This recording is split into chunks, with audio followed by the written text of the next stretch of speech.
យកឈាមបេះដូងមកបង្កើនកำลังធានអញពិតជាលែងត្រូវការជីវិតហើយបើសិនជាឯងសម្លាប់លោកបន្ថយជីវិតក៏មិនអីដែរបីម្នាក់នេះជាក្តីសង្ឃឹមដំណើរទៅមេឃារបស់បាក់លៀងគួងឋានលីងយល់ទាំងមូលយើងមិនត្រឹមតែត្រូវរក្សាជីវិតគេទេហើយត្រូវឲ្យកម្លាំងធានគេដូចដើមឡើងវិញទស្សនភាពនេះមកតើក៏ឆ្លងគ្រោះជោគជ័យហើយឆ្លងគ្រោះហីទោះបីកម្លាំងធាតុមិនគ្រប់គ្រាន់តែពិតជាមានសំណាងល្អណាស់លោកមិនមែនជាអាវុធមួយទេលោកមានសិទ្ធិទៅធ្វើរឿងទាំងអស់ដែលលោកចូលចិត្ត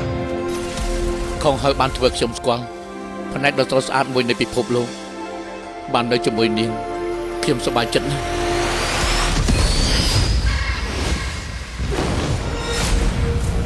ស្នាមសัตว์ហងមួយនេះតើនាងនៅចាំបានទេនាងទប់ទល់តែមិនឃើញមិនបានឡើយទុកខ្ញុំជាកូនស្រីមេបៈបិសាចជាសត្វឈាមធានហ្វូស្វាគមន៍មេបៈខ្ញុំនឹងបាក់ត្រឹមត្រូវពួកលោកមិនមែនជាក្រុមតែមួយឡើយ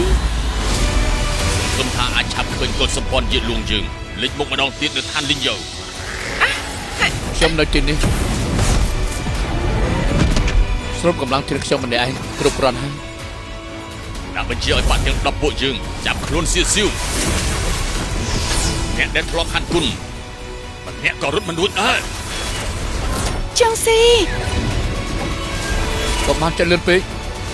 ពេលនេះទើបជាការចាប់ផ្ដើមនៃការសម្ដែងរឿងដំណើរផ្សងព្រេងមេឃានឹងមានបញ្ចាំងក្នុងពេលឆាប់នេះ